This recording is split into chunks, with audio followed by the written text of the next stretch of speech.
এই যে তোর আজকে পাসপোর্ট আইছে, তোর খবর আছে? পাসপোর্ট আছে আমি কেতাম। তোরে না কইছি দুবাইয়ের ভিসা লাগামো তোর লেগা, দুবাই ফাটামো তোরে। আমি না কইছি বিদেশ যাবো না। তুই বিদেশ যাবি না কই লইলো? পাসপোর্ট টাসপোর্ট কইয়া লাইছি আর ভিসার লেগে তোর কথা কইয়া লাইছি। এখন কি তোর কথা হইব? আপনি বিদেশ পাঠালে আমার কয়টা লাগবো? আপনি যে আমার দুবাই পাঠাবেন, দুবাই পাঠাইতে আমার কয়টা লাগবো আনুমানিক? কত 13-14 লাখ টাকা লাগবো। 13-14 লাখ। তাহলে এই 13-14 লাখ টাকা যদি আমার দিতেন, আমি এই যে পুকুরে মাছ হালাইতাম, এরপর সাইডে দিয়ে আপনার জমি চাষ করতাম, আমি নিজের ব্যবসা দিতাম, আমি নিজেরটা নিজে দাঁড়াইতাম। আমার কি লিগে আরেকজন দালাল মারফতে বিদেশ পাঠাইতেছেন, যদি চাকরি হইল এন কাম করলে করুন না করুন নিশ্চয়তা। আবার তুই বেশি কথা কস বেটা ফাজিল। এই ফলো ফাইনাল লগে চললে কি এরকম হইতেছস? আড্ডাবাজি শিখছস? এই বেটা তোরা ওর লগে চলবি না।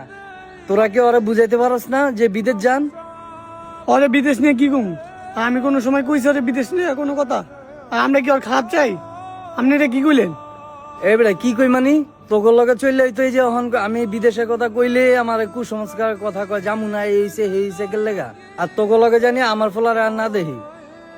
আরে এই আড্ডা ফাড্ডা সব বাদ দিয়া বিদেশে যাওয়ার লেগা পাসপোর্ট করছি, তুই বিদেশ যাবি, আমি এটাই চাই। মামা তুই বিদেশ জানলে কোন সময় আমরা তোরে কিছু কইছি? তোর বাহে যে এডি কয়ে গেল। মামা তুই ভুল বুঝিস না, আমরা পাসপোর্ট বানাইছি তো, এখন চাইতেছে বিদেশ নিতে হবে, বুঝছোস? এখন আমার তো ভাই মন চায় না। থাক বেড়া, এমন অপমান না করলেও পারতি তোর বাপরে দিয়ে ওঠ।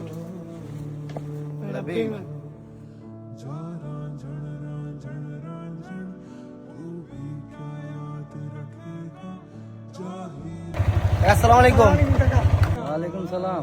ভালো আছেন? আছি আলহামদুলিল্লাহ। তোমার কি অবস্থা? বাইক এগুলো কার?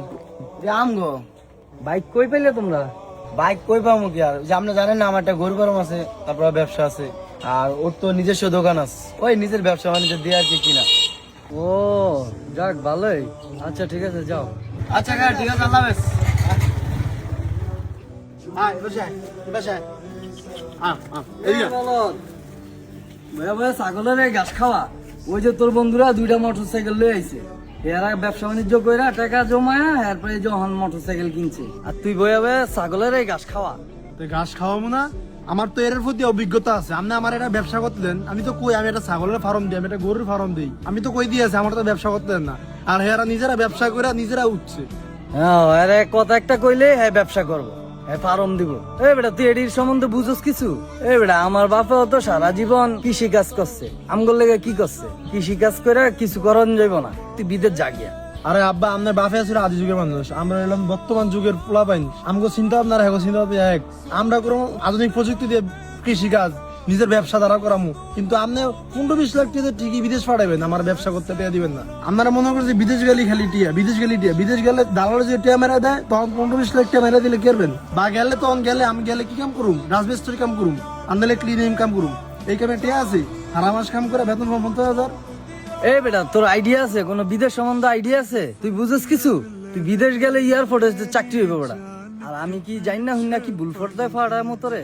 এত কথা তোর বুঝন লাগবো না, তোরে আগামী মাসেই তোরে দুবাই ফাটাইতেছি, আমি আর কিছু জানি না।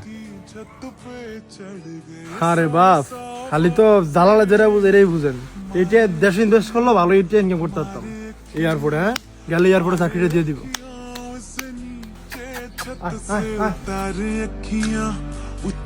আসলে আমাদের কিছু বাবারা মনে করে যে বিদেশ পাঠালেই মনে হয় ছেলে সুখে থাকবে, শান্তিতে থাকবে, আর লক্ষ লক্ষ টাকা কামাবে। আপনার ছেলের ইচ্ছের বিরুদ্ধে আপনার ছেলেকে যেই টাকা দিয়ে আপনি বিদেশ পাঠাচ্ছেন, ওই টাকা দিয়ে সে তার দক্ষতা অনুযায়ী কোনো ব্যবসায় বসলে হয়তো তার চেয়ে ভালো কিছু করতে পারতো, কিন্তু আপনারা তার সেই সুযোগটাই দেন। আমাদের মাথার মধ্যে শুধুমাত্র একটা চিন্তা আপনি গেঁথে গিয়েছে, প্রবাসে পাঠাও, টাকা কামাও। কিন্তু প্রবাস নামক বেদনাদায়ক জায়গায় যে থাকে সেই বুঝে। ধন্যবাদ।